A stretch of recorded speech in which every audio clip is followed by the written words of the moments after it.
Alright, viewers, I'm making a new segment where I just teach all the basics to Zippo tricks. So this is basically for all the people who are just starting or are beginners still. I know most of you are going to be like, Raph, it's been like 6 months, you haven't taught us anything, and now you're going to teach us like all the beginner stuff. Yeah, well, I have a cookie. Okay.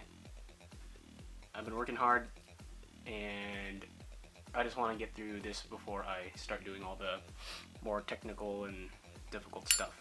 So just bear with me, and maybe you might learn something here. Alright, so before we actually learn any tricks, you're going to have to learn all the components to the Zippo first. You see here, this is the insert, and this is the casing. Insert, casing, 2 parts. Now we have the cap, or the top. You get the base. I'm not sure if it's called the base, but I just like to call it the base. This is the bottom where the stamp is located. This is the chimney, the flint wheel. The flint's right under the flint wheel. This is the hinge lock. So you can't close it if it's up. It's the hinge right here. This is the wick. And if you can see right under, this is where the flint goes. So if you unscrew it, it's like a little flint spring. If you unscrew it, it's all the cotton. This is where you put in all your fluid. And this little hole. Not quite sure what it's exactly used for, but I like to put a spare flint in there. Or you could just fill it up from that hole. I don't know. The hole's just there. And that's pretty much it. Okay, so the first thing I'm going to teach is the finger pass, which is basically the bread and butter of all Zippo tricks. Let me think here. I'm pretty sure almost every single like expert or like difficult move will have you do some sort of finger passing, but it's just good to learn it off the bat because it's kind of hard to learn, but once you master it, it becomes extremely easy, and it makes your tricks look a lot cooler if you're trying to do combos and stuff like that. You can use it for like a whole bunch of other things too. Like it doesn't even just have to be Zippo tricks. It could be, I don't know if you're into pen spinning or like maybe even battle song tricks. But yeah, it's basically a huge bread and butter for Zippo tricks. So basically it looks like that. One more time. Oh, went out there. But yeah, that's pretty much it. You could do it backwards, like that. There's like probably like hundreds of variations to do this, but that's the most simplest. Just down and back up, like that. Alright, so actually it looks pretty easy when you try doing it, but when you start doing it, you'll realize that it's kind of a little more difficult than you'd think.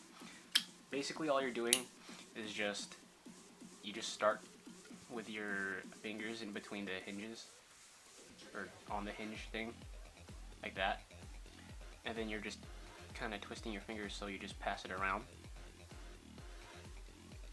like that. Then you can go faster. So yeah, so here, let me try getting a little bit closer. If that works. No, that does not work. Never mind. Alright, so alright. Here, look at it from this angle.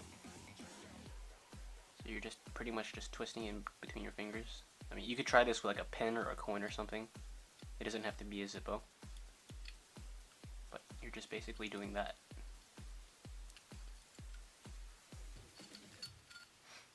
Yeah, it looks simple, but it's actually a lot harder when you actually try it out.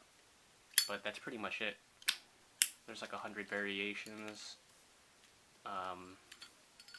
But this is by far the simplest, since it's just 1, 2. It's safe to do it when the fire's lit. Just if you do it fast enough. Otherwise you might get burnt. But I recommend definitely doing this before you light the fire. I'd like to say that for almost every single trick, actually. Do it without the fire, and then do the trick. That's a big piece of information there. But yeah, that's pretty much it.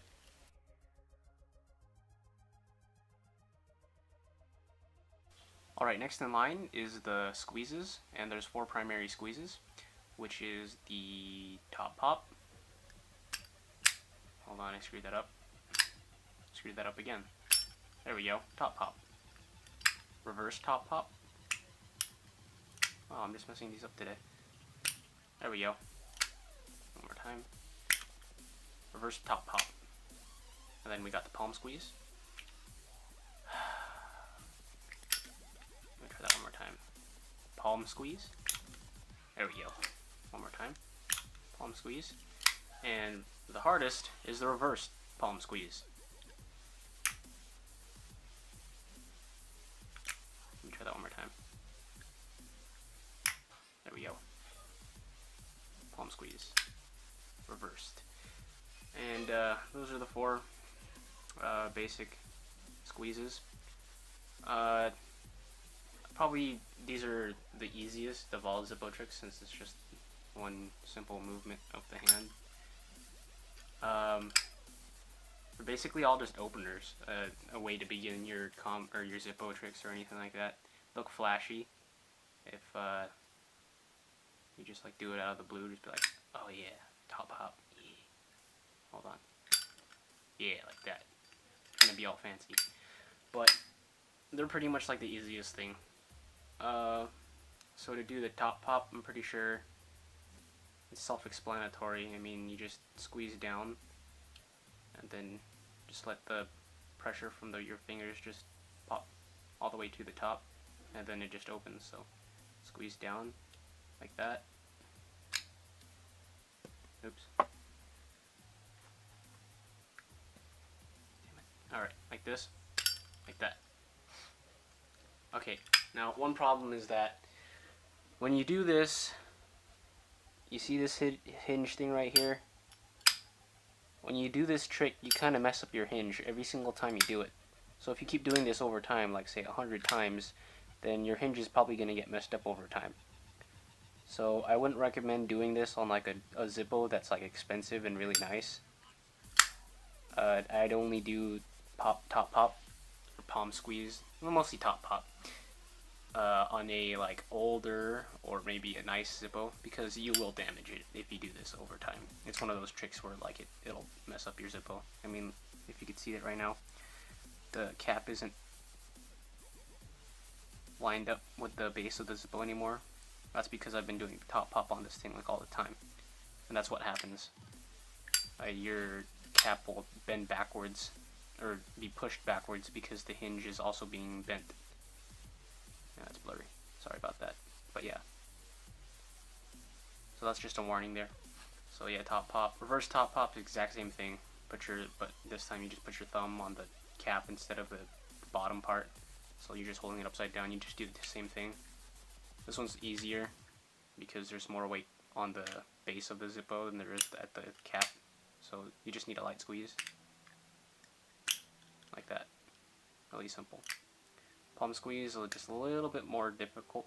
Hold it like this. You got your hinge pointing upwards, and the stamp of the Zippo towards your palm like this. Kind of hold it like a gun. And then you just push with your middle finger.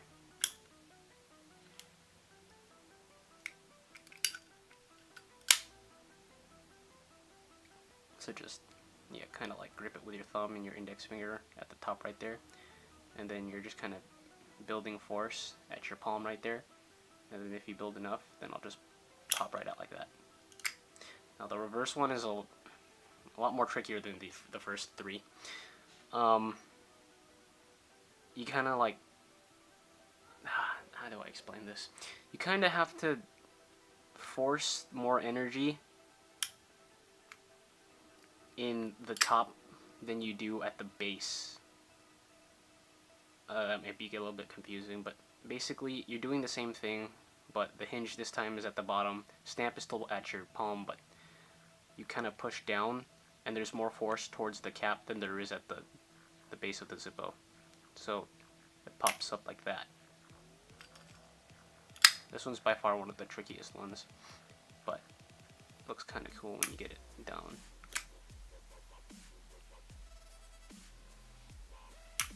Like that. And those are basically all the openers. Wow, my voice is sounding very nasal today.